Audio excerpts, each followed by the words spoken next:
ভালো কথা বলতে পারে। আপনাদের নারায়ণগঞ্জের একজন সন্তান আছে, পুরো বিশ্ববিখ্যাত, নাম কি বলতে পারবেন? আথার আলী খান, নাম শুনেছেন? আথার আলী খান নাম শোনেন নাই? ধারাভাষ্যকার, আন্তর্জাতিক ধারাভাষ্যকার, আপনাদের নারায়ণগঞ্জের সন্তান। আবার খেলা হবে, খেলা হবে। কে? শামীম ওসমান। সক্রেটিস একটা চমৎকার কথা বলছে যে education makes a good man better, bad man worse. শিক্ষা ভালো মানুষকে ভালো করে আর খারাপ মানুষকে আরো খারাপ করে। মানে নারায়ণগঞ্জের মানুষ ভালো হলে সবচেয়ে ভালো হয়, আর খারাপ হলে আন্তর্জাতিক মানের খারাপ হয়, নাকি? আতার আলী খান সারা বিশ্বে বাংলাদেশকে যেভাবে অ্যাড্রেস করেছে, ক্রিকেটের ধারাভাষ্যকার, আপনাদেরই সন্তান। যদিও রিসেন্টলি আপনারা দেখতে শুনেছেন বাংলাদেশ ক্রিকেট দল বিশ্বকাপ খেলতে যাবে না, শুনেছেন কিনা? আপনারা কি মন খারাপ করেছেন নাকি মন ভালো হয়েছে? ভালো হয়েছে না খারাপ হয়েছে? বিশ্বকাপ আমরা ক্রিকেট খেলি কেন জানেন? ক্রিকেট যখন খেলা হয় আমরা খেলা দেখি কেন? আমরা খেলা দেখার পর কি আমরা কোনো টাকা পয়সা পাই? পুরস্কার পাই প্লেয়াররা, তারপরে আমরা এত খুশি হই কেন?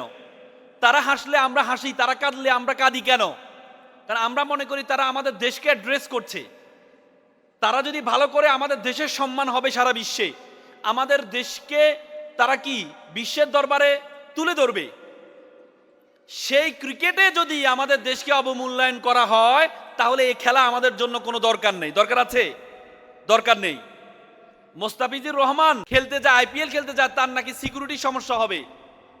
তাহলে আমাদের এতজন প্লেয়ারকে আমরা পাঠাবো, তখন সিকিউরিটির সমস্যা হবে না।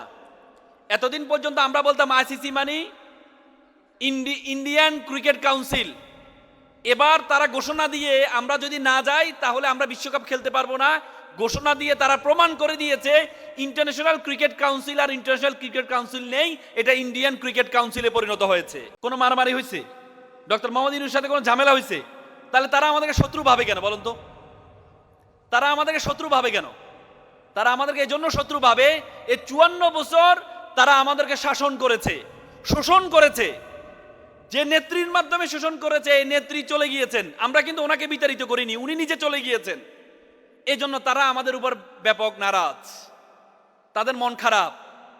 আপনি জানেন 54 বছর রাডার সিস্টেম, আমাদের আকাশসীমা যে বিমান ব্যবহার করে, বিমান ব্যবহার করে প্রত্যেকটা বিমানে $500 করে টাকা দিতে হয় যার আকাশসীমা ব্যবহার করে। এতদিন 54 বছর আকাশসীমার আমাদের আকাশের উপরে দিয়ে বিমান যায়, এটা রেজিস্ট্রেশন হতো দিল্লিতে। হাজার হাজার কোটি টাকা, হাজার হাজার কোটি টাকা তারা এতদিন নিয়ে গিয়েছে, আমাদের আকাশসীমায় ব্যবহার করেছে। অথচ প্রত্যেকটা বিমান $500 করে দিতে হয় আকাশসীমায় ব্যবহারে। সব টাকা এতদিন ইন্ডিয়া নিয়েছে। নতুন বাংলাদেশ আসার পরে রাডার সিস্টেম আমরা চালু করে এখন প্রত্যেকটা টাকা এখন আমরা গ্রহণ করি। এজন্য তাদের মন খারাপ, এজন্য তাদের মন খারাপ। এজন্য আমাদের দেশকে, আপনারা জানেন এর আগে আইসিসির প্রধান ছিল আমাদের বাংলাদেশের একজন, আওয়ামী আমলে যিনি মেবি অর্থমন্ত্রী ছিল, লোটাস কামাল। আইসিসির প্রধান, বাট বিশ্বকাপের ট্রফি নিয়ম অনুযায়ী আইসিসির প্রধান দেওয়ার কথা, কিন্তু ওনাকে দিতে দেয় নাই। কিন্তু এটা ওনাদের সম্মানহানি হয় নাই, কারণ তারা মনে করেছে তাদের একটা অঙ্গরাজ্যের একটা ব্যক্তি আইসিসির এত বড় একটা ইভেন্টের ট্রফি দিবে, এটা তারা মেনে নিতে পারে নাই, এবং আমাদেরও সম্মান লাগে নাই, গায়ে লাগে নাই। কিন্তু প্রথম আমরা তাদেরকে দেখিয়ে দিয়েছি, তোমরা যদি আমাদেরকে সম্মান না করো, তোমরা যদি প্রতিবেশীকে সম্মান না করো, তাহলে তোমাদেরকেও আমরা সম্মান করব না, করব না, করব না। এজন্য ক্রিকেট আমাদের দরকার নেই। যদি আমাদের সম্মান না থাকে, ক্রিকেট দরকার নেই। তো সুতরাং আমরা চাই, প্রতিবেশী কখনো পরিবর্তন করা যায় না, কিন্তু এই থিওরি আমাদের জন্য যেভাবে নিরাপদ, তাদের জন্য সেম থিওরি অ্যাপ্লাই করতে হবে। তারাও তো প্রতিবেশী পরিবর্তন করতে পারবে না। আগে কখনো আমাদের দেশে বৃদ্ধাশ্রম ছিল না, এখন আমাদের এলাকা বৃদ্ধাশ্রম বেড়ে যাচ্ছে। আমাদের শিক্ষার্থীরা যত বেশি শিক্ষিত হচ্ছে, তত বেশি এই যে তাদের যে মহাব্বতের মা বাবাগুলাকে তারা বৃদ্ধাশ্রমে রেখে আসছে।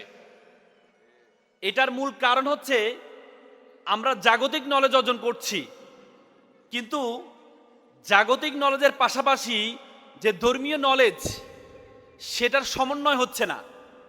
ছোটবেলা আমরা দেখতাম, ছোটবেলা আমরা বেসিক যে ধর্মীয় নলেজ আমরা মুক্তব থেকে শিখতাম, কিন্তু এখন আমাদের মুক্তব ব্যবস্থা কিন্তু নেই বললেই চলে। এখন আমাদের স্কুলগুলো সকাল 7টা থেকে শুরু হয়। যখন আমরা আমাদের এখন সমাজে বলে যে আমরা মুরব্বীরা, বাচ্চারা মুরব্বীদেরকে সালাম দেয় না, অথচ সালামটা আমরা শিখেছিলাম মক্তব থেকে। আমাদেরকে মক্তবে শেখানো হয়েছে বড় করে সালাম দিবা, সেই সালামটা এখন আমরা দিই না। কারণ কি?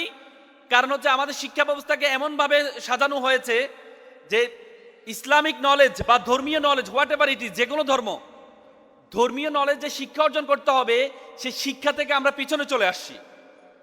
আল্লাহ তাআলা আমাদেরকে বলেছেন, আল্লাহ তাআলা প্রথম আদেশ, আল্লাহ তাআলা তার রাসূলকে প্রথম যে নির্দেশটা দিয়েছিলেন সেটা হচ্ছে ইকরা, পড়ো, বিসমি রব্বিকাল্লাযী খলক, যিনি তোমাকে সৃষ্টি করেছেন। আল্লাহ তাআলা প্রথমে বলেছেন তোমার ধর্মীয় নলেজটা তুমি অর্জন করো। দ্বিতীয় আয়াতটি বলেছেন খলাকাল ইনসানা মিন আলাক, তিনি তোমাকে জমাট বাঁধা রক্ত থেকে সৃষ্টি করেছেন। তার মানে আল্লাহ তাআলা এখানে জীববিজ্ঞান শিখিয়েছেন। তার মানে প্রথম হচ্ছে কোরআনিক নলেজ, ইসলামিক নলেজ বা ধর্মীয় নলেজ, আর দ্বিতীয় নলেজ হচ্ছে জাগতিক নলেজ। আজকে আমরা দেখি মাদ্রাসাগুলোতে শুধুমাত্র ধর্মীয় নলেজ শেখানো হয়, জাগতিক নলেজ শেখানো হয় না। আবার স্কুলগুলোতে শুধুমাত্র জাগতিক নলেজ শেখানো হয়, ধর্মীয় নলেজ শেখানো হয় না। এই যে দুইটার সমন্বয় হচ্ছে না। আপনি একটা রেল চললে রেলের দুটি পা, দুটি চাকা একসাথে চলতে হবে। একটা সামনে চলে গেলে একটা পিছনে গেলে এই রেলটা কখনো চলবে না। আমার কাছে আমি খুব চমৎকৃত হয়েছি যে উলতান ইন্টারন্যাশনাল স্কুল, তার নামের মধ্যে দুই ধরনের নলেজ আছে। উলদান শব্দটা হচ্ছে জান্নাতের যুবক বা তরুণ যুবক, এটা অ্যারাবিক ওয়ার্ড। আর ইন্টারন্যাশনাল এটা একটি জাগতিক নলেজের শব্দ। মানে দুটির সমন্বয়ে যে নলেজটা, এবং কি ওনাদের শিক্ষার্থীদেরকে আমি দেখেছি ইংলিশে অনর্গল কথা বলতে, আবার আরবিতে অনর্গল কথা বলতে। তার মানে এই যে দুইটার সমন্বয়, এই দুইটার সমন্বয় আমাকে খুব চমৎকৃত করেছে। আমি ছোটবেলা একটা কবিতা বলেছিলাম যে চাঁদ নয়, সূর্য নয়, নয় তুমি পাহাড়ি ঝর্ণা, যদি বলি ফুল তাহলে হবে ভুল, তুমি তোমার তুলনা। আজকে উলদান ইন্টারন্যাশনাল স্কুলের জন্য বলতে হচ্ছে যে চাঁদ নয়, সূর্য নয়, নয় তুমি পাহাড়ি ঝর্ণা, যদি বলি ফুল তাহলে হবে ভুল। উলদান ইন্টারন্যাশনাল স্কুল, আপনি আপনার তুলনা, আপনি আপনার তুলনা। আজকে নারায়ণগঞ্জ, আপনার নারায়ণগঞ্জের সন্তান, আপনাদের সকালে খাওয়া হয়েছে? সবার খাওয়া হয়েছে? আসলে বলা হয় তাকে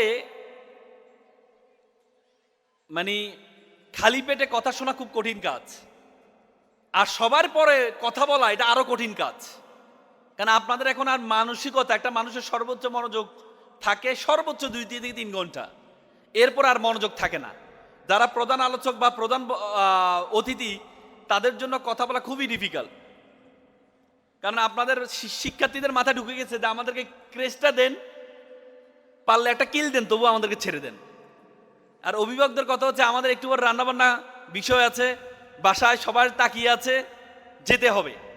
এই যে একটা চাপ, সেই চাপের উপরে আবার আমাকে বলা হলো বক্তৃতা দেওয়ার জন্য। বক্তৃতা মানে বক যোগ তিতা, মানে তিতা বক বোকানি। মানে this is really rigid, really difficult to listen bitter speech in empty stomach. খালি পেটে তিতা বক বোকানো শোনা যায় না। কিন্তু আমি বিশ্বাস করি আপনারা সবাই নারায়ণগঞ্জের সন্তান। নারায়ণগঞ্জ তার নামের মধ্যে মানে বৃহত্ব আছে। নারায়ণ, আজকে নারায়ণ শব্দের অর্থ হচ্ছে অতিথি পরায়ণ, আর গঞ্জ মানে হচ্ছে নগরী, যারা অতিথি পরায়ণ নগরী। আপনাদের প্রোগ্রামের পিঠা উৎসব দেখে এটাই মনে হচ্ছে যে আপনারা যে আতিথেয়তা ভালো জানেন, নাকি? আপনারা যে আতিথেয়তা ভালো জানেন সেটা আপনাদের পিঠা উৎসব এবং সুন্দর আয়োজন, ফুল দিয়ে যেভাবে চমৎকার করে এই প্রোগ্রামটা আয়োজন করেছেন, আপনারা যে অতিথি পরায়ণ সেটি প্রমাণিত। তারপরে আপনাদের বাচ্চারা যে সুন্দর করে কথা বলছে, আমি এর জন্য ভাবি যে নারায়ণগঞ্জের মানুষ, পলিটিশিয়ানরা বা সব ধরনের ক্যাটাগরির লোকজন এত ভালো কথা বলতে পারে কিভাবে।